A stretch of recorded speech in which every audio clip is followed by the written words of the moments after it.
పరిశ్రమలు రావాలి. పరిశ్రమలు వస్తే చదువుకున్న వాళ్ళకే కాదు, పరిశ్రమల వల్ల ఈ ప్రాంతం అభివృద్ధి చెందితే మన భూముల విలువలు కూడా విపరీతంగా పెరుగుతాయి. ఇవాళ కోకాపేటలో 100 కోట్లకు ఎకరం ఎందుకు, వరంగల్లో 10 లక్షలకి ఎందుకు ఎకరం ఉంది? ఎందుకంటే ఆ ప్రాంతంలో పరిశ్రమలు వచ్చి, ఐటీ కంపెనీలు వచ్చి పెట్టుబడులు రావడం వల్ల అక్కడ భూములకు విలువ పెరిగింది.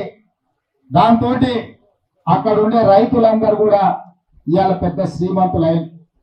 ఇవాళ మన ప్రాంతంలో ఫార్మా కంపెనీలు వస్తే మన నిరుద్యోగ యువకులకు ఉద్యోగాలు హకీంపేట, పోలేపల్లి, లగచెర్లలో ఉన్న పిల్లలకి కాదు, మన శాసనసభ నియోజకవర్గంలో ఉన్న చదువుకున్న యువకులకు అందరికీ కూడా ఉద్యోగమే కాకుండా ఉపాధి అవకాశాలు, అక్కడ లేబర్ పనులు ఉండొచ్చు, ఇతర పనులు ఉండొచ్చు. ఆ పరిశ్రమలు వస్తే అక్కడ హోటళ్లు పెట్టుకోవచ్చు, లేకపోతే అక్కడ ఇతర వ్యాపారాలు కూడా పెట్టుకోవడానికి అవకాశం ఉంటుంది. ఇదే కాకుండా అభివృద్ధి వచ్చిన కొద్దిగా మన భూముల విలువలు పెరుగుతాయి. ఇలా హకీంపేటలోనో, పోలేపల్లిలో, కొడంగల్లోనో, లేకపోతే చౌదర్పల్లిలో మనం ఇల్లు కట్టుకుంటే ఓ 2 పోర్షన్ల కిరాయికి ఉండేటోళ్ళు ఉద్యోగస్తులు వచ్చేదానికి మనకు అది కూడా ఒక ఆదాయం. మన ప్రాంతంలో పాఠశాలలు వస్తే పిల్లలు చదివించుకోనికే వాళ్ళ తల్లిదండ్రులు ఇక్కడికి వస్తే మన ప్రాంతం అభివృద్ధి చెందుతుంది. ఒకప్పుడు మనకు కొడంగల్ చౌరస్తాల ఛాయ్ కూడా దొరకడానికి చాలా కష్టంగా ఉండే, మీకు అందరికీ తెలుసు.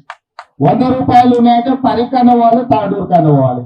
మన పైసలన్నీ తాండూరు వాళ్ళకి కొడంగల్ మన పరిగోళ్ళకే ఇచ్చి వచ్చినాం. మా జయపురాడు మా సాగి పొద్దుగాల ఇంట్లో ఛాయ్ తాగుతూ బయటకొస్తే చక్కగా పరిగిలనే తేలుతాడు. మా నరసింహను 7 పొద్దులు అయినంటే పరిగిలో కలుస్తాడు, సార్ నువ్వు పోయేటప్పుడు అని చెప్తాడు. రాజేష్ నడితే పిల్లలు చదివాడు తాండూరు పోతాడు. ఇట్లా మధురలో నడితే నారాయణపేట వెళ్తారు. నరసింహను, రఘును అడిగితే 7 తిరుపతి రెడ్డి 7 అంటే మహబూబ్నగర్లో ఉన్నాడు, లేకపోతే నారాయణపేట పోయింది సార్ అని. ఎందుకంటే 100 రూపాయలనే ఛాయ్ తాగుతాం అని పోయింది సార్ అని.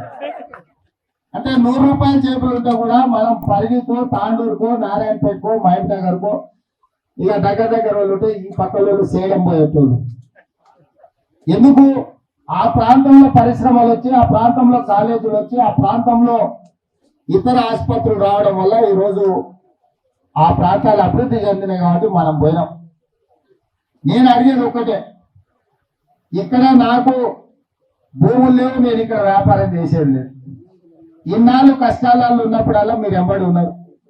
కష్టం వచ్చినా నష్టం వచ్చినా గెలిపించారు. నేను వచ్చి మీ మధ్యలో తిరిగినా తిరగకపోయినా మీరే గెలిపించి సర్టిఫికెట్ పంపించారు. మరి ఈ ప్రాంతాన్ని